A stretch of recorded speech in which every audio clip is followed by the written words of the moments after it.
Hello, yes, my name is Leonard Mora, and this presentation will be talking about the applications of agent-based models.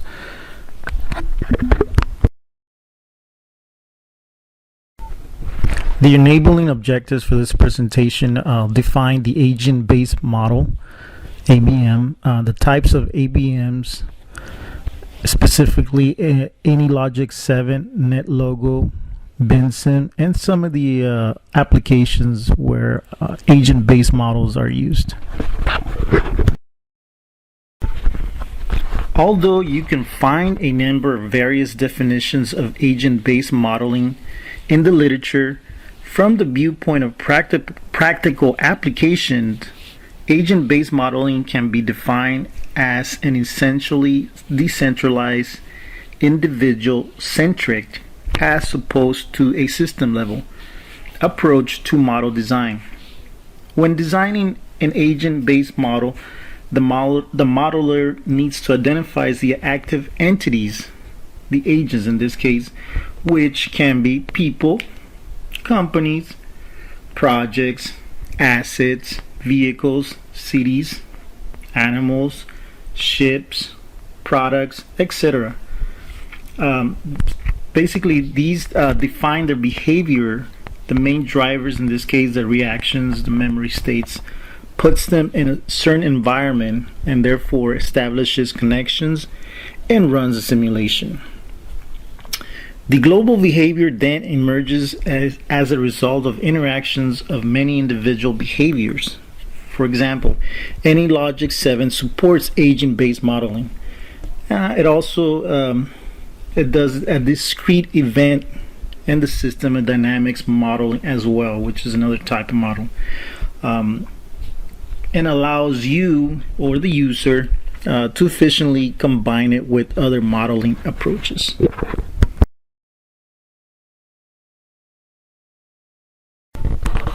There are basically three major types of agent-based models: AnyLogic 7, NetLogo, and Benson.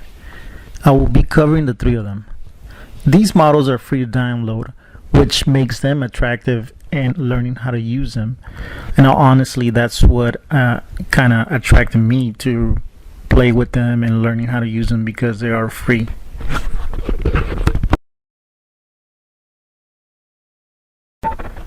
AnyLogic 7 is a simulation tool that supports all the most common simulation methodologies in place today. That is system dynamics, process-centric, and agent-based modeling. The unique flexibility of AnyLogic 7 modeling is the language that enables the user to capture the complexity of, for example, business, economic, and social systems to any desired level of detail you want it to. In this case, one of the pros for AnyLogic 7 is the graphical interface tools and library objects that allows the user to model diverse areas such as manufacturing, logistics, business, and potentially patient behavior.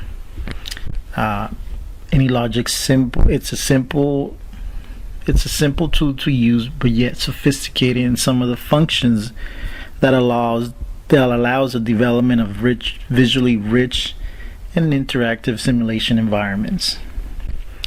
Basically, the pros for AnyLogic 7 is that it's a software that can model, for example, entire business life cycles.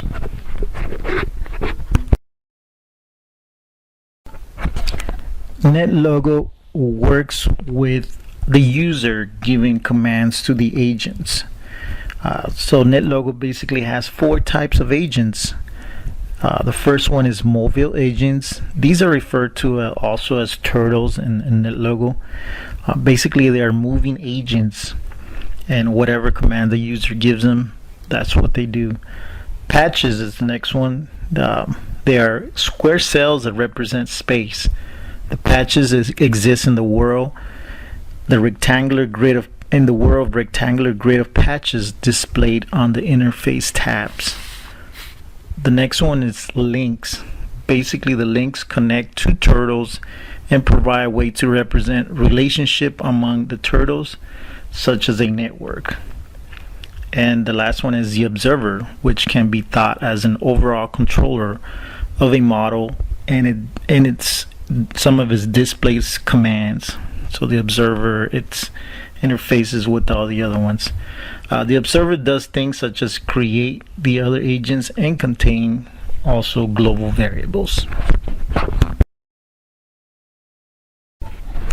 The next one is BINSIM. BINSIM is a simulation software for improving the performance of real systems. BINSIM is used for developing, analyzing, and packaging dynamic feedback models. They're pretty much emphasized on high quality with dimensional consistency with the reality checks, connections to data, and sophisticated sophisticated calibration methods such as big engine parts and big manufacturing process. It's a very flexible model.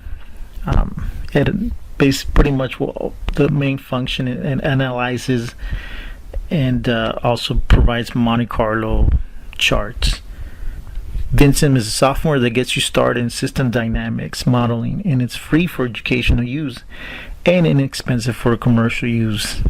BINSIM is an ideal for classrooms and personal learning for system dynamics, basically. Like I said, for engines and manufacturing process. It's really easy to use.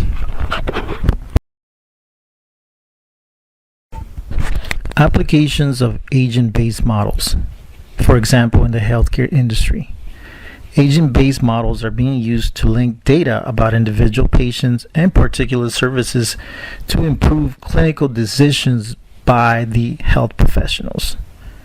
Modeling and simulation are also used at the policy and program level to evaluate the cost of effectiveness of mixtures and interventions, not only in the testing and treatment, but also in health promotion and risk prevention. Epidemiology is another field that fits well with the agent-based model.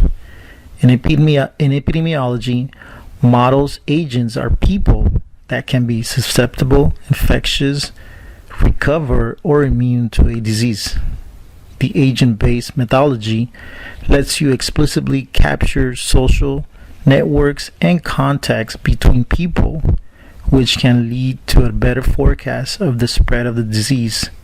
In this case, that's what I chose to do in my final project, is proposing an epidemiology model to predict chlamydia cases among the Navy and the Marines.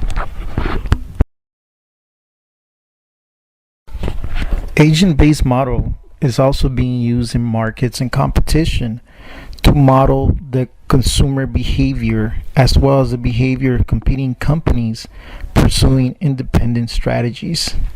ABMs allows the company to graphically capture the key states, transitions, and interactions of individual consumers, which populate with models with real numbers of agents. In this case, the agents will be the consumer. The typical task in the area of market analysis typically forecast some of the products based on the model that's being created. It also tries to do consumer behavior, and they also look at things like brand loyalty and whenever consumers do the product switching. Also a promotion response. Let's say, for example, you put a product and see what the response is for that, as well as obviously the competitors' behavior. Oftentimes, we don't realize this, but we go to the market and some of the markets offer discount cards based if you're a member or not. So that's a way they also are modeling your consumer habits, what you purchase, and those kind of things.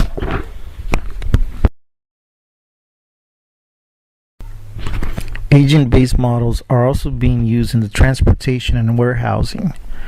They're basically used to create a detailed simulation of warehouse based on physical dimensions of buildings, forklifts, trucks, shelves, products, pallets, aimed at finding the optimal management policy. They're also provided a strategic and operational transportation and fleet control based on real-time data monitoring of accumulated statistics and simulation to forecast basically optimal fleet management, planning of maintenance, what kind of trucks or what kind of rail cars or ships that will be utilized for the transportation of goods. And one key thing that they also do, the model, it provides a risk assessment and risk management in the transportation logistics. That's what ideally what the model does in the transportation and warehousing.